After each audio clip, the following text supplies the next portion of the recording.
Hello guys, कैसे हो आप सब। फिर से न्यू ब्लॉग में आपका स्वागत है। तो आज हम जाने वाले हैं ओल्ड गोवा का चर्च, जो कि 400-500 साल पुराने चर्च है भाई। तो मैं रूम से रेडी होकर निकल चुका हूं। जो पीछे देख रहे हैं हम लोग का होटल है।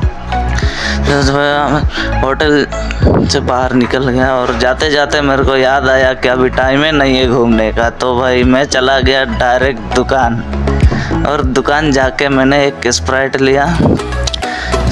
लिया भाई। क्या पियेंगे सोच रहे, फिर स्प्राइट लेके फिर वही सामने वाला दुकान में बैठ के ही भाई मज़े करने लगे। ठंडा ठंडा क्या ही मज़ा आया भाई। फिर पीते पीते मैं रूम चले आया इधर। करे भाई, टाइम घूमने का जो बाहर से हम लोग का रूम ऐसे कुछ दिखता है तो नॉर्मल है। तो भाई चलो, आज तो घूमने नहीं गए, फिर से रूम आ गए। तब तक के लिए नेक्स्ट ब्लॉग के लिए बने रहे। तब तक के लिए बाय बाय, सी यू, मिलते हैं नेक्स्ट ब्लॉग में।